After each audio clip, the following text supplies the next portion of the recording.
Olá, meu nome é Antônio Roberto Vinha, eu sou cientista político. Estamos no dia 2 de maio de 2017. Gente, tem dias que a gente é obrigado a lembrar as pessoas das coisas que a gente fez. Até porque aqui no Brasil é meio difícil as pessoas reconhecerem as ações que a gente toma, né? As atitudes que a gente toma. Então, vai ser um vídeo curtinho só para dar umas lembradas, umas refrescadas na memória. Tá? Lembrando vocês assim, ó. Eu falei do Eike Batista, ele não ia ficar muito tempo preso. Eu falei. Eu errei, tá certo. Eu errei dizendo que ele ia ficar só 2 semanas preso. Na verdade ele ficou um pouco mais de 2 meses. Mas eu disse que ele seria solto logo. Eu falei, eu avisei que ele seria solto logo. Eu acredito que talvez ele tenha ficado preso um pouco mais de tempo, para não ficar uma coisa...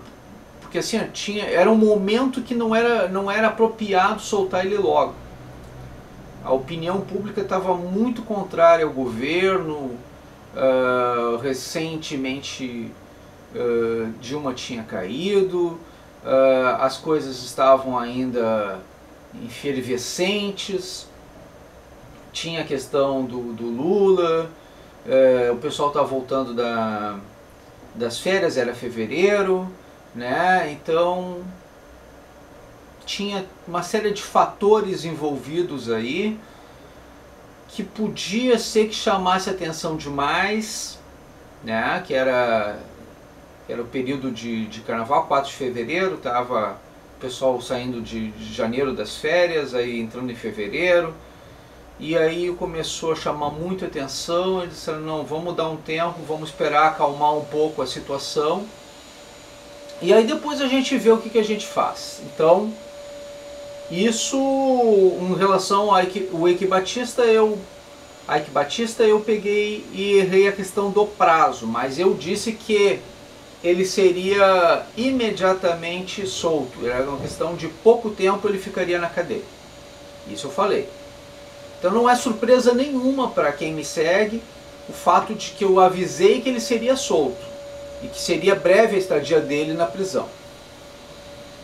Também falei que a questão do José Maia seria uma questão para pouco tempo. Aí apareceu agora que aquela história do todas unidas, isso aquilo ali era balela. A própria moça que abriu o processo contra ele, foi identificado que ela teve um caso com o José Maia. Na verdade, ela fez algum tipo de chantagem, alguma coisa assim, e acabou degringolando a coisa de vez. O que acontece? Agora, a Delegacia da Mulher e o Ministério Público vão dar sequência natural ao processo. Independente dela ter ido na delegacia e ter retirado o processo, a situação continua, anda por conta própria. Isso é o que acontece nessas situações. Mesmo que a pessoa retire, dá continuidade ao processo. Ou seja, a Globo se ralou, José Maia se ralou, e a própria guria agora vai se ralar, porque ela também vai ser responsabilizada. Tá? E isso atrapalhou também o casamento dele, não necessariamente ele vai separar por conta disso. Pode acontecer de que a esposa se separe, pode ser que não separe, né? O que acontece de fato é que o único prejudicado nessa história toda realmente foi o próprio José Maia, né?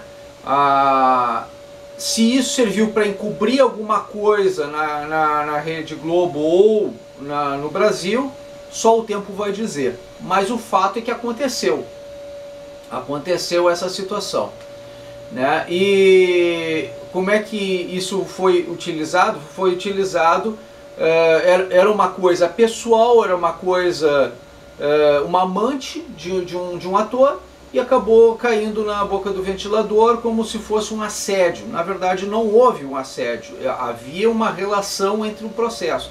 O assédio em si não aconteceu. E aquela história de mexeu com uma, mexeu com todas, fica estranho quando se trata de uma situação onde houve uma relação, onde houve uma situação. Aí extingue-se o assédio, né? Onde houve relação, não há assédio, né? Mas tudo bem, vamos considerar. Eu falei também que isso ia durar pouco tempo. Eu disse, olha, isso aí é cortina de fumaça para encobrir alguma coisa. Provavelmente algum cenário político para colocar a Globo diante de uma imagem para abafar alguma coisa, que tinha muita coisa sendo votada no Congresso Nacional e as pessoas estavam com muita atenção na política, então focar um pouco mais na Globo para tirar um pouco a atenção da política. Basicamente foi isso que aconteceu. E por último, a mais recente novidade é a questão da CUT. Diz que a CUT está, eu falei já quando a Dilma estava sendo cassada, eu falei que a própria esquerda começaria a bater na esquerda, que era uma questão de tempo, uma questão de tendência, né? E agora tem um boato, está correndo um boato nas redes sociais, e eu vou deixar até um vídeo para vocês verem, que a CUT estaria batendo no próprio PT e no próprio Lula. Estaria a CUT pedindo a prisão de Luiz Inácio Lula da Silva. Bom, primeiro, vamos separar o joio do trigo. Não era a CUT que estava, não era um caminhão da CUT, era um caminhão de um sindicato. E a pessoa que fez essa solicitação tem vínculos com o PT, mas daí a dizer que era a CUT não, porque estava dentro, estava envolvido, a CUT estava nas proximidades, era uma série de caminhões que ali estavam, de sindicatos, isso e aquilo, e ecoou durante um grupo que estava próximo da CUT, ecoou o som de alguém falando, solicitando do sindicato, solicitando a prisão do Lula. Mas era alguém vinculado ao PT e era alguém vinculado aos sindicatos, não da CUT. Só isso, só esse detalhe. O fato é, realmente, há hoje uma ruptura no próprio PT, e há hoje uma ruptura na própria CUT, e há hoje uma ruptura na esquerda nacional, que está sim já desconsiderando o Lula como uma liderança deles. Por quê? Porque entendem que o PT, Lula e Dilma acabaram prejudicando o discurso da esquerda nacional. É que muito dificilmente Lula vai ser mantido solto, né? Que ele provavelmente vai ser preso, e que a própria candidatura dele depende dele ser preso rapidamente para que ele possa se livrar da prisão e aí ser candidato, porque enquanto ele for réu ele não vai ser candidato. Então até para a própria esquerda já está entendido que quanto mais cedo prenderem Lula, mais cedo soltarão Lula, que é o caso do Eike Batista. Por isso não estão prendendo ainda Lula, né? Porque querem ter a base sólida para prender ele e não soltar, né? Então aí ele 5 vezes réu aí, e querem deixar ele mais vezes réu e mais vezes encontrar e solidificar as informações para que ele possa não ser candidato nas próximas eleições. Ele, já à altura do campeonato, até ele mesmo já percebeu que a prisão é algo meio que inevitável, e ele quer que isso ocorra o mais rapidamente possível para que, se ocorra eleições em 2017 ou 2018, seja como for, que ele seja um dos candidatos e que esteja já com a ficha limpa e que possa ser candidato. O fato é que ainda tem muita coisa para acontecer aí, e provavelmente o próprio Lava Jato vai levar isso com a barriga para que as pessoas possam perceber no momento certo, no momento devido, no momento adequado, quando Lula for preso, que não seja que nem o Eike Batista, que nem alguns outros. Porque, segundo consta na Lava Jato, o Lula seria o capo, o chefão, o poderoso chefão. Se for ou não, e quem vai identificar isso é a Lava Jato. Pelo organograma que foi apresentado na Lava Jato, ele seria o cabeça dessa situação, o mentor desse processo todo.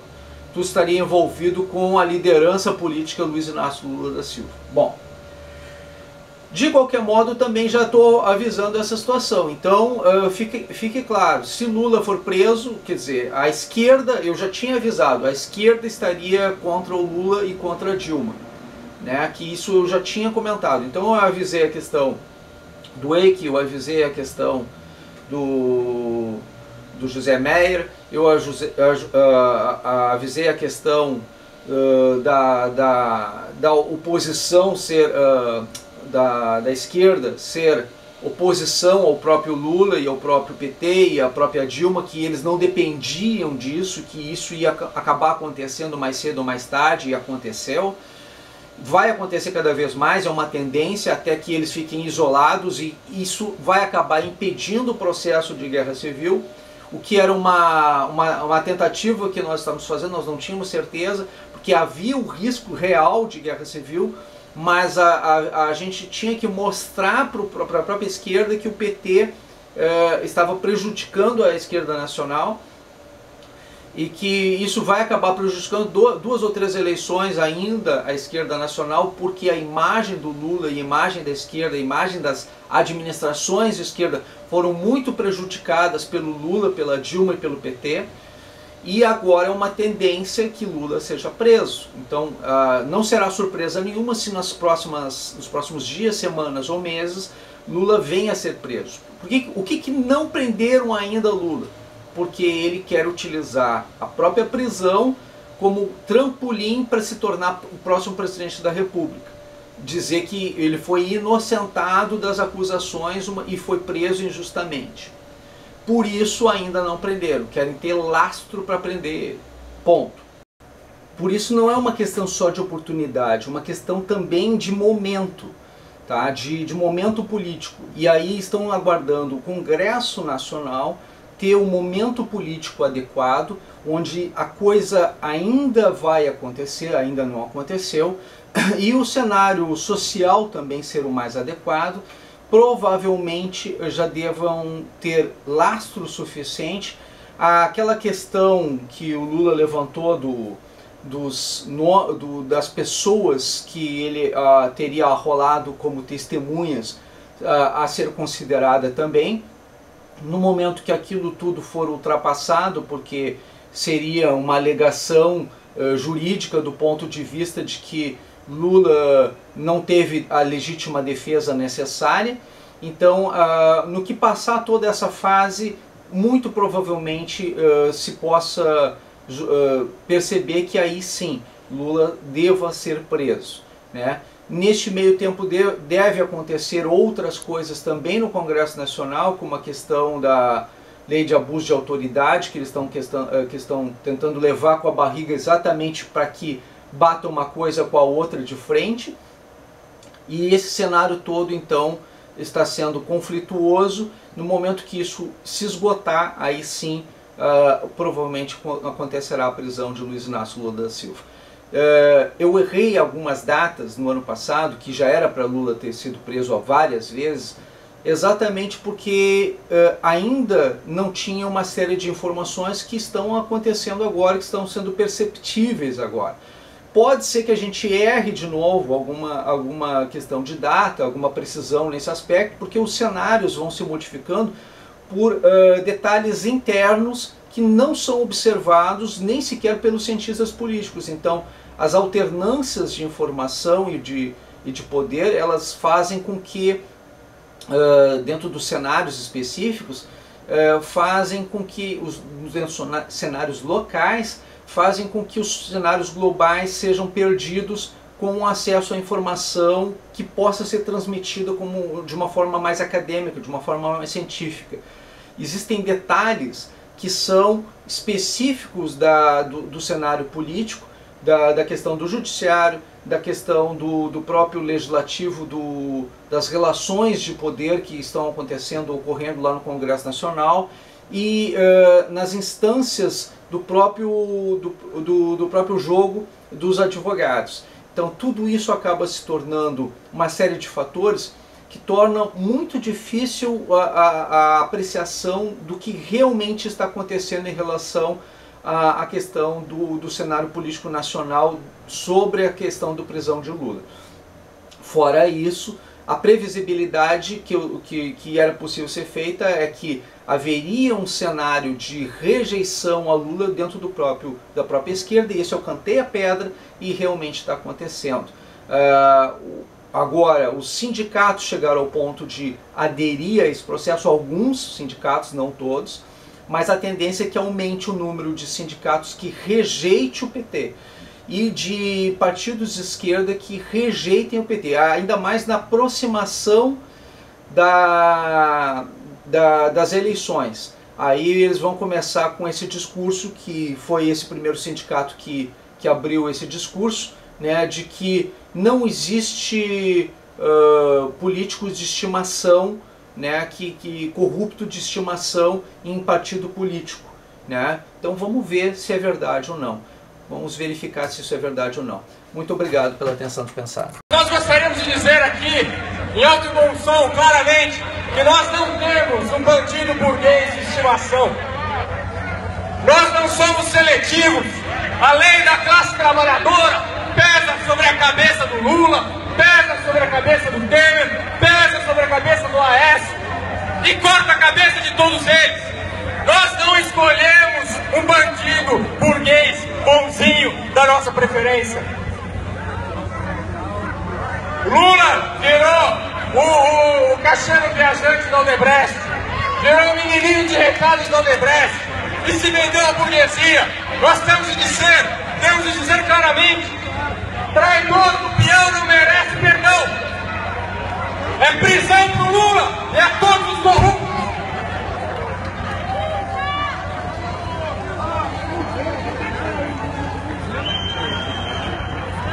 Companheiros,